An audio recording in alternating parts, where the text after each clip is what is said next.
이 시간에는 성경 말씀을 봉독하겠습니다. 성경 봉독은 골로새서 3장 1절부터 11절까지입니다. 그러므로 너희가 그리스도와 함께 다시 살리심을 받았으면 위의 것을 찾으라. 거기는 그리스도께서 하나님 우편에 앉아 계시느니라. 위의 것을 생각하고 땅의 것을 생각하지 말라. 위는 너희가 죽었고 너희 생명이 그리스도와 함께 하나님 안에 감추어졌음이라. 우리 생명이신 그리스도께서 나타나실 그때에 너희도 그와 함께 영광 중에 나타나리라. 그러므로 땅에 있는 지체를 죽이라. 곧 음란과 부정과 사욕과 악한 정욕과 탐심이니 탐심은 우상 숭배니라. 이것들로 말미암아 하나님의 진노가 임하느니라. 너희도 전에 그 가운데 살 때에는 그 가운데서 행하였으나 이제는 너희가 이 모든 것을 벗어버리라. 분함과 노여움과 악의와 비방과 너희 입에 부끄러운 말이라. 너희가 서로 거짓말을 하지 말라. 옛사람과 그 행위를 벗어버리고 새 사람을 입었으니 이는 자기를 창조하신 이의 형상을 따라 지식에까지 새롭게 하심을 입은 자니라. 거기에는 헬라인이나 유대인이나 할레파나 무할레파나 야만인이나 수구디아인이나 종이나 자유인이 차별이 있을 수 없나니 오직 그리스도는 만유시요 만유 안에 계시느니라. 아멘. 우리는 지난 시간에 골로새서 2장 9절 10절에 있는 말씀을 같이 생각을 했어요. 저는 골로새서 5장까지 되어 있지만 총 95절로 되어 있거든요. 근데 골로새서의 중심 구절이 뭐냐 그럴 때 뭐 학자마다 또 사람들마다 보는 사람들마다 다 다를 수 있겠지만 저 개인적으로는 2장 9절과 10절이 요절이라고 생각합니다.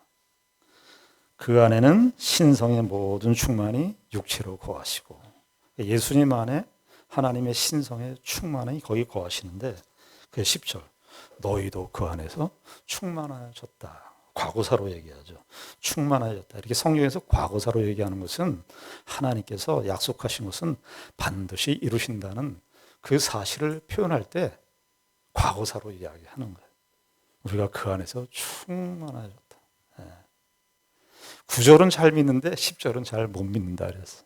그런데요, 바울 서신에 여러 군데 이런 말씀들이 여러 군데 이렇게 포진되어 있는데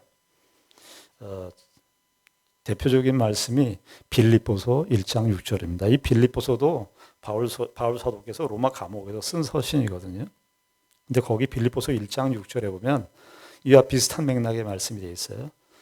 너희 안에서 착한 일을 시작하신 이가 그리스도 예수의 날까지 이루실 줄을 그리스도 예수의 날까지 이루실 줄을 확신한다. 여기 1장 6절에서 중요한 표현이 뭐겠어요? 여러 가지 표현이 있지만 그 원래 헬라어 문장에서는 확신한다라는 말이 문장의 초도에 나와 있어요. 확신이에요. 바울은 그리스도께서 이 착한 일, 선한 일을 하나님의 구원의 일을 시작하셨는데 언제까지? 그리스도께서 다시 오시는 재림의 그날까지 이루실 줄을 어떻게 한다? 내가 어떻게 한다? 내가 확신한다. 그리스도인들의 확신의 가장 큰 토대는 내용은 바로 이것이어야 돼요. 그리스도 예수의 날까지 착한 일을 내 안에 시작하셨는데 하나님의 구원의 일을 시작하셨는데 그 구원의 최종적인 완성이 예수 그리스도의 다시 오시는 그날까지 이루어질 것을 어떻게 한다? 확신. 신약 성경에서 나오는 믿음에 관한 이런 모든 표현들은요 바로 이런 거예요. 이 믿음이에요. 저와 여러분들이 이 세상에서 이런저런 희노애락을 다 겪고요. 슬픈 일, 고난, 우리가 상상할 수 없는 어떤 비극적인 사건들. 그런데 그 모든 사건들이요, 이 안에 다 포함되어 있어요. 그리스도께서 우리를 충만케 하시는 일에 우리의 인생의 희노애락의 모든 사건들이 다 거기에 외부적으로 그 그리스도께서 우리를 충만케 하시는 그 일에 바깥 외부에 있는 것이 아니라 어느 것도 그리스도 안에서 충만케 하시는 일, 착한 일을 시작하신 이가 그리스도 예수의 날까지 이루실 줄을 확신하는 그 일에 다 거기에 포함되어 있어요. 내재되어 있어요. 좀 더 우리가 좀 살갑게, 우리에게 좀 더 살갑게 확신이 되는 말씀으로 얘기하자면 로마서 8장 28절을 우리가 예로 들을 수 있어요. 로마서 8장 28절이 뭡니까? 우리가 알거니와 하나님을 사랑하는 자, 곧 그 뜻대로 부르심을 입은 자들에게는, 그 다음 뭐라고 되어 있죠? 모든 것이 합력하여 어떻게 한다? 선을 이룬다. 거기 바울이 그렇게 얘기하죠. 우리가 알고 있다. 바울은 말이죠. 이 확신의 내용으로 인생을 산 거예요. 예. 그러니까 여러분들 이 세상에서 사는 여러 가지 일들을 우리가 겪을 텐데요. 이 확신을 갖자고요. 그리스도의 충만함에, 그리스도 안에서 우리가 충만해지는 그 일에 하나의 퍼즐밖에 안 된다. 제가 최근에 말입니다. 저하고 아주 세대가 많이 차이 나지만 악동 뮤지션이라는 두 커플을 아십니까? 남매죠, 남매. 그분들이 선교사 자녀로 알고 있어요. 악뮤, 소위 악뮤. 최근에 새로운 앨범을 냈어요. 제목이 뭐냐면 기쁨, 슬픔, 아름다움. 그런데요, 그 가사를 제가 보니까 이렇게 되어 있어요. 기쁨 뒤에 슬픔이 오면 아름다운 마음이야. 쫓아내지 말고 품어주어라. 아주 예쁜 돌이 된답니다. 햇빛 뒤에 그늘이 오면, 그늘이 있으면 그늘이 있으면 사랑스러운 모습이야. 기쁨과 슬픔이 우린 대조가 안 되죠. 우린 이렇게 일치를 못 이루죠. 그런데 기쁨과 슬픔이 같이 앙상블을 이루는 거예요. 기쁨과 슬픔이 오면 아름답다는 거예요. 쫓아내지 말고 품어주라는 거예요. 예쁜 돌이 된다는 겁니다. 햇빛 뒤에 그늘이 있으면 사랑스러운 모습이래요. 여러분, 햇빛 날 때 걸어보셨어요? 그림자가 생겨요. 당연히 햇빛 뒤에 그림자 생기는 건 자연 법칙이에요. 그런데 그건 사랑스러운 모습이야. 밝은 미소를 짓지 않아도 사랑하는 이유가 많단다.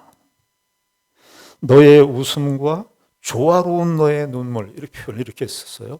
웃음과 눈물이 어떻게 조화로워? 그런데 너의 웃음과 조화로운 너의 눈물, 이보다 더 좋은 것은 없어. 여러분, 인생이 밝은 면만 있으면 간증할 것이 없어요. 매번 좋은 일만 있어. 간증할 것이 없어요. 너의 웃음과 조화로운 너의 눈물, 이보다 더 좋은 것은 없어. 흐린 날과 화창한 날도, 화창한 날도, 시린 날도, 가슴 시리 돼, 시린 날도, 끼우고 나면, 이 말이 핵심이에요. 끼우고 나면 퍼즐이 될 거야. 퍼즐이 될 거야. 여러분, 해석이 안 되는 일들, 하나님 왜 나에게 이런 일을 주셨어요? 나에게 왜 이런 고통을 주셨어요? 하는 그 일들 끼우고 나면 퍼즐이 될 거래요. 성경식으로 얘기하면, 골로새서 2장 9절식으로, 2장 10절식으로 얘기하면 너희도 그 안에서 충만하여 기쁨, 슬픔, 희노애락, 고통, 이런 모든 것들, 갈등, 이런 모든 것들이 다 어떻게 된다? 그리스도 안에서 충만해지는 일이라는 거예요. 나중에 끼워보면 충만의 퍼즐로, 아름다움의 퍼즐로 우리에게 그런 결과를 주어질 건데, 그 결과로 인도되어지는 삶을 사는 것이 신자의 인생이라는 거예요. 이것을 능가하는 법칙이 있을까요? 괴테라고 하는 사람이요, 훌륭한 시인이고요, 문학가예요. 그 사람이 무슨 말 했는지 알아요? 파우 쓰고 빌헬름 마이스터 수업 이런 거 쓰고 편력시대 독일 사회 1700년, 1800년대 괴테 하면은 독일을 대표하는 사람. 영국의 셰익스피어 하면 독일엔 괴테. 우리 남산에 괴테 인스티튜트 있어요. 제가 독일어 공부하느라고 거기 다녔는데 괴테. 근데 그 괴테가 뭐라고 말하는 줄 아세요? 나의 모든 이런 아름다운 문학 작품도 마르틴 루터가 그 작사한 찬송가의 구절 하나만큼도 못해. 찬송가의 구절 하나만큼도 못해. 여러분, 예수를 믿고 하나님 안에서 누리는 이 충만함에 그 깊이를 아셔요?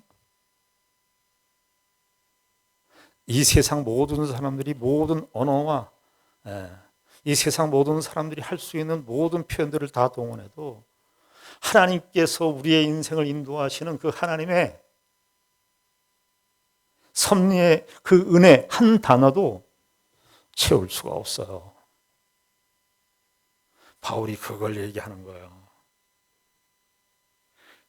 그리스도 안에 육체로 하나님의 신성이 충만한 것처럼 동일한 열심과 동일한 의지와 동일한 뜻으로 너희들을 그리스도 예수 안에서 너희들을 충만케 할 거라고.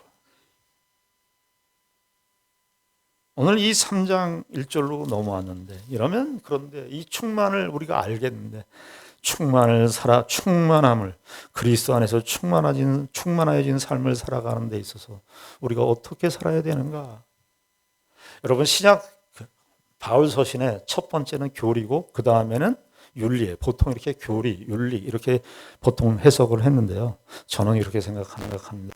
그 윤리를 차가운 윤리, 율법을 지켜야지. 내가 예수 믿었으니까 율법을 지켜야지. 그런 차원의 윤리가 아니고요. 은혜의 윤리, 감사의 윤리. 저는 이제 에베소 2장 9절과 10절의 말씀을 통해서 보자면 충만을 누리는 것. 우리가 현실 생활에서 충만을 누리는 것, 충만을 누리는 삶. 그것을 저는 윤리라고 생각을 합니다. 왜 이 얘기를 하냐면 우리가 윤리, 규칙, 율법 이러면은요 반드시 무슨 생각이 따라오냐 하면 그렇게 하지 못한 사람을 비난합니다. 이건 ABC예요. 성경에서 말하는 명령들을 규칙, 율법, 법적인 차원으로 이해하기 시작하면 우리 스스로는 지키지 못했을 때 무슨 생각만 들어요? 나는 바보야, 쪼다야, 죄책감만 들고요. 그리고 그렇게 내가 했을 때는 무슨 생각이 들어요? 저 사람은 왜 안 해? 쟤는 왜 안 해? 쟤 기도하다 눈 떴대요. 이렇게 가신단 말이에요. 그 틀을 바꾸셔야 돼요. 바울 사도가 그 얘기를 해주는 거예요. 너희들 그리스도 안에서 충만해졌어. 너희들 충만한 삶을 좀 누려볼래? 이렇게 누리는 거야. 3장부터 그 얘기를 하는 거예요. 에베소서에서는 4장부터 이야기를 하고 너희들 이렇게 이 충만한 삶으로의 초대를 받았는데 야 너희들 이 충만한 삶을 갉아먹으면 안 돼.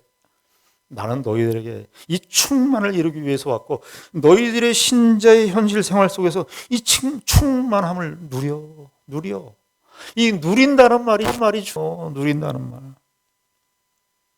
우린 누린다 그러면 사치한다 그래요. 아니요. 그런 말 쓰시면 안 돼요. 나 이제 많이 먹어서 배불러. 아니요.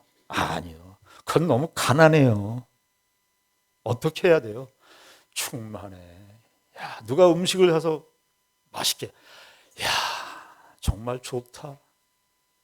이렇게 해야 돼요. 우린 너무 1차적인 언어에 익숙해요. 1차적인 언어는 뭐냐 하면 그냥 그 상황에 대한 빠른 언어예요. 빠른 반응. 아니요. 우리는 충만의 언어를 구사해야 돼요. 쟤는 왜 저렇게 행동을 해? 아니야. 어떻게 해야 돼요? 시간이 필요한 것이. 시간이 시간이 필요한 거죠. 그래서 어떡하자고요? 그래서 담자고요. 충만을, 그리스도께서 우리 안에서 누리는 이 충만을 우리 스스로 누리지를 못해. 이 누림이 없어요. 현대 기독교인들의 삶에 가장 빈곤한 현실, 누림이 없어요. 오늘 3장 1절에 바울 사도께서 이렇게 얘기하죠. 그러므로 너희 이렇게 충만한 삶으로 부름을 받았으니까 그러므로 너희가 그리스도와 함께 다시 살리심을 받았으면, 이것도 다시 한번 얘기하죠. 우리의 존재 운명은 왜 우리가 충만해질 수 있어요? 왜 우리가 충만의 근거가 뭐라는 거 우리가 지난주에 배웠죠? 그리스도께서 우리와 함께 죽고 살아났다. 그리스도와 함께 다시 살리심을 받았다. 그 이야기를 다시 얘기해요. 충만할 수 있는 근거가 뭔지 알아? 신이신 그분께서, 하나님이신 그분께서 너희들을 위하여 기꺼이 죽으셨어. 너희와 하나가 되기 위해서. 그러니까 너희들 잊지 마. 너희들이 어떠한 존재인지를 잊지 마. 너희들은 내가 신이신 그분께서 자신의 몸을 기꺼이, 하나님 편에서는, 성부 하나님 편에서는 더 고통스러운 겁니다. 여러분, 부모가 자식을 위해서, 부모는 목숨을 버리는 게 부모예요. 그런데 자식을 내보내요. 요한복음 3장 16절에 이만한 사랑이 어디 있어요? 세상을 이처럼 사랑해서 독생자를, 아들을 보내서. 그래서 누구를 위해서 그걸 했다는 거예요? 그리스도 자신의 영광을 위해서 했다는 거예요? 그걸 누구를 위해서 했다는 거예요? 우리를 위해서, 나를 위해서. 그것도 내가 괜찮은 사람이 아니라 형편없는 죄인임에도 불구하고 나를 위해서, 그리스도를 이렇게 대신 죽는 자리까지, 누구를 위해서? 나를 위해서, 우리를 위해서 하셨다는 거예요. 그걸 다시 한번 상기시키는 거예요.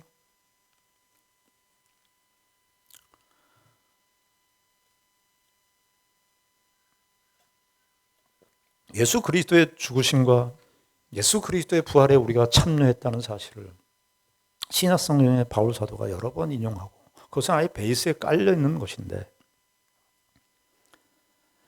골로새 교인들은 지금 어떤 상황일까요? 골로새 교인들이 자기들이 그 당시 때 골로새 지역의 사람들을 이렇게 만나면서 무슨 얘기를 하겠습니까? 얘기를 할 거 아니에요. 너희들은 뭐 하는데 이렇게 모여 있어? 뭐 소수의 사람들인데 드릴 텐데, 우리는 10년 전, 아마 이 에바브라가 그 복음을 전하는 것이 뭐 정확한 시간을 알 수 없지만 한 10년 내지 15년, 예수님 죽으시고 부활하신 지 10년 어간, 이 정도 됐을 거예요. 우리 10년 전에 그 예수님께서 갈릴리 언덕에서 돌아가신, 그 죽으시고 부활하신 그 예수를 믿어. 10년 전에 돌아가신 그 예수를 믿어. 1세기 때 성도들은 어떻게 했을까요? 2세기 때 성도들은 어떻게 얘기했을까요? 100년 전에 죽으시고 부활하신 그리스도를 믿어. 300년의 그리스도인들은 어떻게 고백을 하겠어요? 200년 전에 돌아가신 그 그리스도를 우리가 믿어. 이거 계속 할까요? 우리는, 저와 여러분들은, 아마 저는 그래요. 우린 20세기와 21세기를 동시에 거쳤어요. 참. 20세기 때는 어떻게 했을까요? 20세기의 그리스도인들은 1900년 전에 돌아가신 예수 그리스도를 믿어. 21세기를 사는 우리는 어떻게 해요? 2000년 전에 돌아가신 그리스도를 믿어. 시간은 의미가 없어요. 1세기를 살든 2세기를 살든 3세기를 살든 4세기를 살든 5세기를 살든, 모든 교회 공동체는 각 시대마다 각 시대의 계산법으로 우린 20세기 전에 돌아가신 그리스도, 21세기 전에 돌아가신 그 그리스도를 믿어.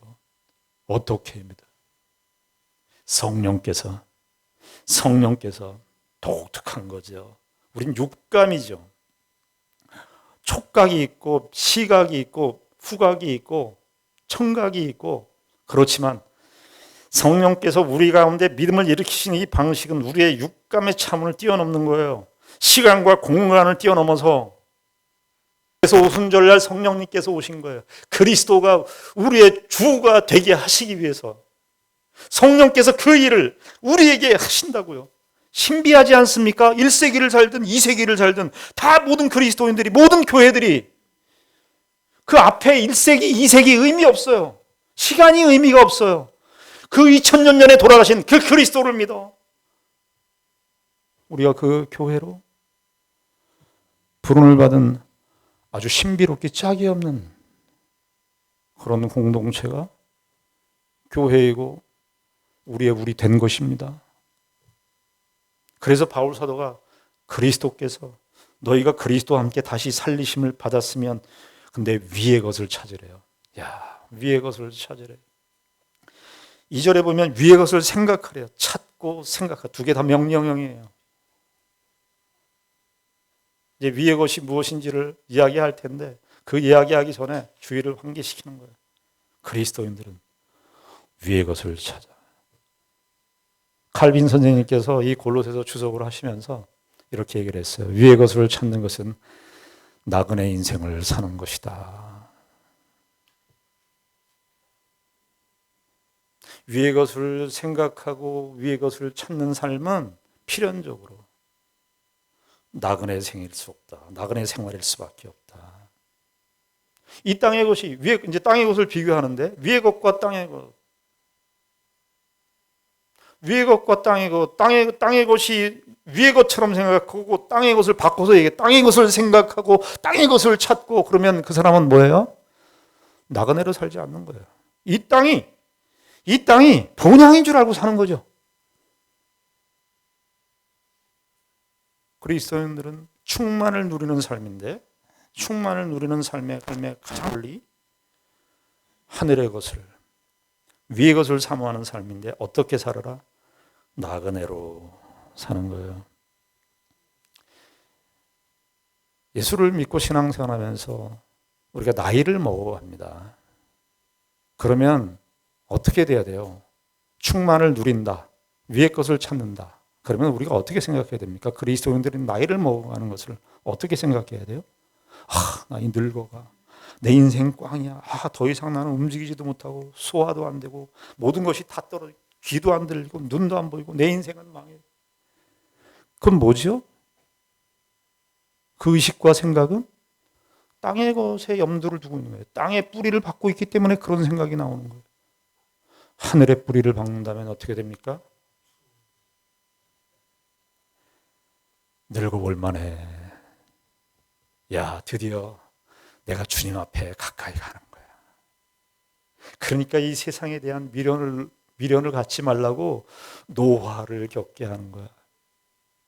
그러니까 추해지지 말자고.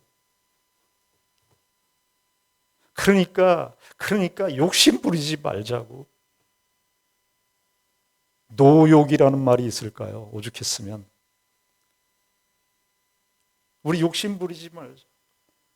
가지라고 그래. 걔 그거 가지라 그래. 왜 쟤는 저렇게 욕심을 내 못 참겠어. 못 참겠어라고 말하는 그 사람도 그 욕심에 빨려 들어가는 거예요. 놔두세요. 충만을 누리는 삶이에요. 충만을 누리는 삶. 땅에 있는 것이 뭐냐 그럴 때 5절에 보면 이렇게 나와요. 그러므로 땅에 있는 지체를 죽이라. 곧 음란과 부정과 사욕과 악한 정욕과 탐심이니 탐우상 숭배니라. 이 죄악이 여러 가지 성경에 많은 죄악이 있지만은 왜 이 죄를 열고 했냐 하면 가장 쉽게 빠지기 쉬운 죄이기 때문에 그래요. 충만한 삶을 누리는 데 있어서 결정적인 적이 뭐냐 하면 죄예요. 그런데 죄의 목록 중에 하나 제일 먼저 등장하는 게 음란이에요. 음란. 이것은 여기 골로새서에만 얘기한 게 아니고요. 사도행전에 보면요. 사도행전 15장에 보면 참 이상한 그 말씀이 나오는데 사도행전 15장은 예루살렘 공회가 일어난 일이었어요. 그러니까 예수를 믿는 초기에 그리스도를 복음을 전하는데 이 유대인 그리스도인들이 옛날에 전통을 못 끊는 거예요. 그래서 할례를 받고 믿음 플러스 예수 플러스 할례가 있어야지 구원을 받는다. 이 생각이 정리가 되어 있지 않은 거예요. 그러니까 예루살렘에 첫 번째 공회가 열렸어요. 그래서 공회에 열려서 바울과 베드로랑 그 예루살렘의 교회 지도자들이 다 모여가지고 예루살렘 공회를 열었습니다. 그러니까 우리가 얼른 생각할 때, 야, 할례는 필요 없어. 예수를 믿음으로 구원을 얻어. 이 얘기만 하면 될 것 같은데, 거기에 사도들이 뭐라고 얘기하냐면, 사도행전 15장 20절에 보면, 다만 우상의 더러운 것과 그러면서 음행과 목매어 죽인 것과 피를 멀리하라고 편지하는 것이 좋으니. 뜬금없지 않아요? 그냥 우상을 너희들 섬기지 마. 할례를 하지 마. 믿음으로만 구원을 얻어. 이 이야기만 하면 되는데 거기에 음행을 피하라. 1차적으로는요. 1세기 때에 헬라 그레코 로마 시대에 성적인 이 부도덕함이 활개를 쳤어요. 얼마나 그 당시 때 사도들이 봤을 때 얼마나 그 시대의 정신이 이러한 성적 부도덕함의 무질서들이 얼마나 팽배했으면 음행이라는 단어를 거기다 넣어서 경계하라고 얘기했을 거예요. 성적인 것은요, 부부 안에서만 아름답습니다. 부부 외에는 죄입니다.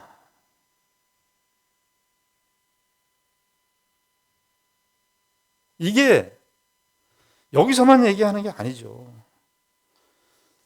에베소서 5장 2절부터 3절까지 보면 그리스도께서 너희를 사랑하신 것 같이 너희도 사랑 가운데서 행하라. 그는 우리를 위하여 자신을 버리사 향기로운 제물과 희생 제물로 드렸느니라. 그리스도 안에서 우리에게 행하여 일을 이야기하고 난 다음에 3절 음행과 온갖 더러운 것과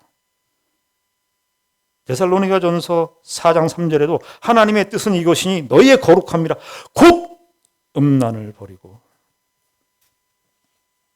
왜? 단순히 여기서 성적 부도덕함 이 얘기만 하는 것이 아니라 왜 이 얘기가 중요하냐면 하나님과 우리의 관계가 뭐예요? 하나님과 우리의 관계가 여러 가지로 비유를 들 수 있지만 하나님과 우리의 관계는 부부 관계일 수 있어요. 하나님은 신랑이시고 우리는 그의 신부예요. 그런데 하나님과 그의 아내 되는 이 교회의 관계가 이런 것인데 그 하나님과 그의 백성들과의 관계를 표상하는 것이 부부인데 에베소서 5장에서 나오잖아요. 근데 이걸 깬다고요? 뭐가 깨지는 거예요? 하나님의 언약이 깨지는 거예요. 단순히 성적 부도덕, 성적 방종 이 얘기를 하려고 그러는 게 아니에요. 그 가운데 있는 죄의 핵심을 이야기해요. 그래서 5절 뒷부분에 탐심은 우상 숭배. 이 탐심은 이웃에 대한 것이에요. 이웃의 욕심. 그러니까 대표적인 우리가 가장 쉽게 빠지는 죄를 얘기하는 건데 성적인 문제하고 그 다음에 뭐예요? 이웃의 것을 탐내는 거예요. 저 사람이 갖고 있는 거 나도 갖고 싶어. 저 사람이 먹고 있는 거 나도 저거 먹고 싶어. 저 사람이 입는 옷 나도 입고 싶어. 이것이 뭐예요? 이웃의 것을 탐내는 겁니다. 십계명에 있는 말씀, 십계명의 맨 마지막 말씀이에요. 내 이웃의 것을, 이웃의 집을 탐내지 말. 여러분들 남이 잘 사는 거 비교하기 시작하면 탐내는 겁니다. 그래서 근데 왜 우상숭배라 그럴까요? 탐심은 왜 우상숭배라 그럴까요? 왜 우상숭배? 이웃이 우상인 거예요. 이웃이 누리는 복, 이웃이 혜택받고 있는 그 혜택, 이웃이 갖고 있는 그 재물, 이웃이 갖고 있는 그 물질적 풍요로움. 그것이 뭐예요? 우상이 되니까 탐욕을 갖는 거예요. 그래서 속상한 거잖아요. 그리고 우상은 뭐예요? 1계명을 얻은 거예요. 1계명이 뭐예요? 나 외에 너는 나 외에는 다른 신들을 두지 말라 그러는데 이웃의 집이, 이웃의 소유가, 이웃의 누림이 어떻게 돼요? 신이 됐다고, 신이. 요즘에 사람들이 표정이 너무 안 좋아요. 너무 표정이 안 좋아요. 제 거 어떻게 뺏어올까 이거예요. 그리고 그렇게 안 되니까 욕해. 비난하고. 쟤들 틀렸다 그러고. 그래서 내가 내 현실 속에서, 지금 내 현실 속에서 내가 누려야 되는 마땅한 누림, 내가 나의 존재로서 누리는 그 누림, 그것을 다 놓치고 살아요.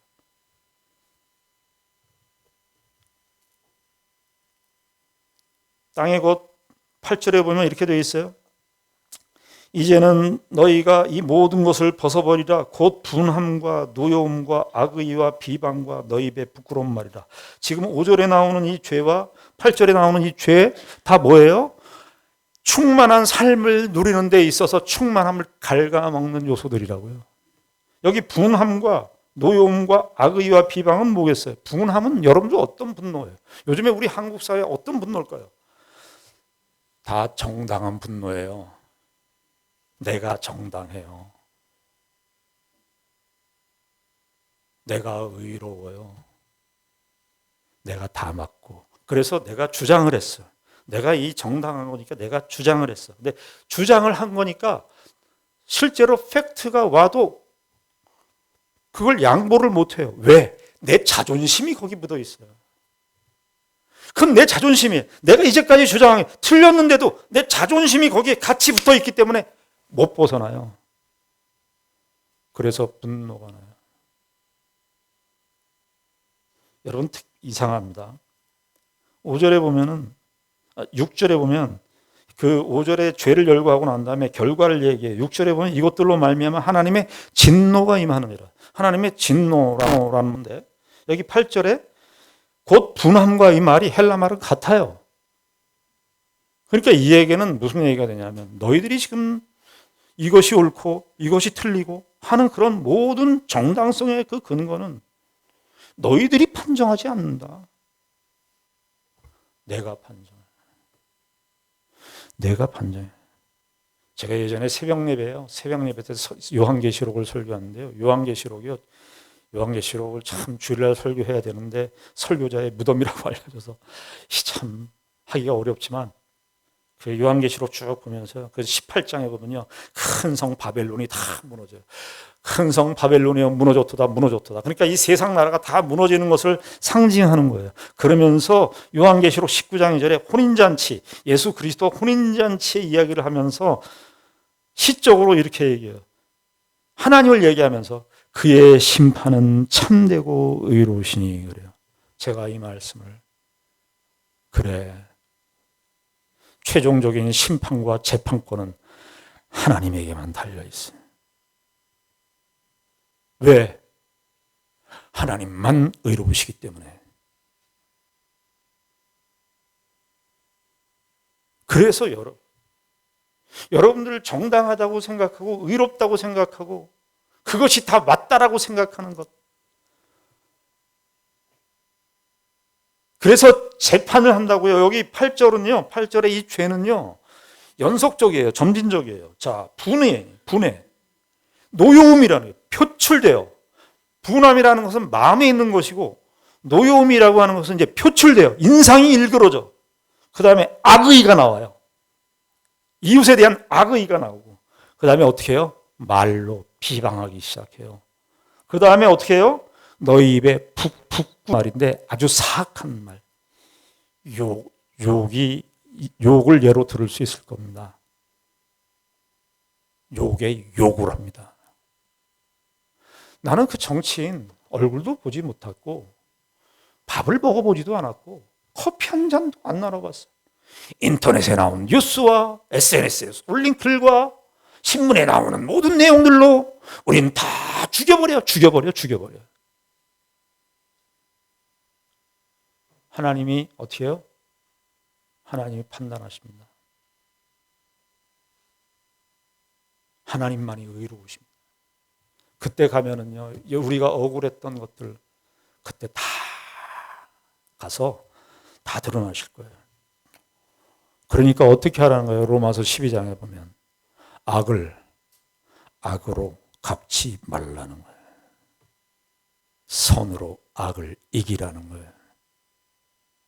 이게 그리스도인의 충만함을 누리는 삶의 방식입니다. 9절에 또 나오죠. 3장 9절에 보면 너희가 서로 거짓말을 하지 말라. 거짓말을 하지 말라는 말은 단순히 거짓말을 해서 속이지 말라 그런 뜻이 아니고요. 사람을 존중해줘라 이런 거예요. 거짓말을 한다는 건 그 사람한테 내 잘못된 생각을 그 사람한테 주입시켜요. 그러면 그 사람을 무시하는 거예요.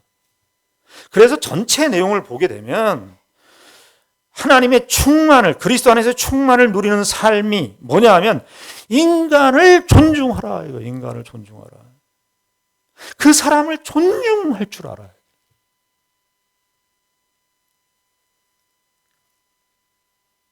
거짓말을 하지 말라는 말은 이웃에 대해서 예의를 지키는 것이고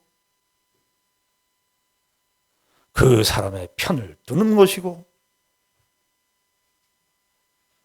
내가 갖고 있는 기준과 원칙 너머에 그 사람이 중요하다는 것, 그 인간이 소중하다는 것, 제도보다 이 세상의 법보다 더 큰 것은 사람입니다. 이렇게 해서 사람을 놓칠 것이냐? 내 주장과 내 원칙과 내 제도와 내 발음과 내 옳음을 내게 해서 사람을 제한할 것이냐? 아니야. 그 예전에 중세 신학자 이름은 기억이 안 나는데 교리 싸움이 많았어요. 교리 싸움이 우리 상대간에게 교리 싸움이 많았어요. 죽고 죽이고 했으니까요. 그때 그 신학자가 했던 말 이름은 기억이 안 나는데 이렇게 얘기했어요. 본질적인 것에는 일치를, 비본질적인 것에는 자유를 주라. 아주 정말 성경의 핵심적인 진리면 일치. 그러나 비본질적인 것에는 자유. 그 다음에 마지막이 뭔지 아세요? 모든 것에 사랑을 더하라. 사랑을 더하라. 여러분, 하나님께서 우리를 충만한 삶으로의 부름을 주셨어요. 이런 놀라운 삶이 없어요. 여러분들의 삶 속에서 이러한 일기를 써나가라. 누구와 사람을 만날 때 대단한 거 아니에요. 여러분들이 사람을 만날 때 저 사람의 말을 1차적으로 반응하지 않고 더 다르게 반응하는 거예요. 더 다르게 그 사람의 편들게 상처받지 않는 정도가 아니라 그 사람이 위로가 되게 그래서 내가 위로를 받고 저와 여러분들의 삶을 그렇게 하나님께서 이 충만한 그리스도 안에서 이 충만함을 이것을 이 세상 속에서 누려보라고. 야, 그리스도를 믿는 삶이 이런 것이구나를 너희들 한번 체험해 보라고. 인생의 희노애락과 인생의 그 무대를 우리에게 두신 것입니다. 이 큰 틀을 잊지 마시고 그리스도 안에서의 충만한 삶을 누리며 사시는 저와 여러분들이 되기를 바랍니다. 기도하겠습니다. 하나님 아버지, 은혜를 감사합니다. 하나님께서 우리를 충만한 삶으로 부르셨습니다. 이 하나님의 의지와 이 하나님의 열심을 꺾을 수 있는 것은 없습니다. 우리는 이 세상에 어떤 일을 당해도 그리스도의 충만함에 도달하고 완성하고야 말 것입니다. 이 믿음을 가지고 우리가 살아가는 모든 삶의 현실들을 마주하게 하시고 거기서 그리스도의 충만함을 누리는 이 삶을 터득해 나가는 우리 모두가 되게 하여 주시옵소서. 예수님의 이름으로 기도드리옵나이다. 아멘.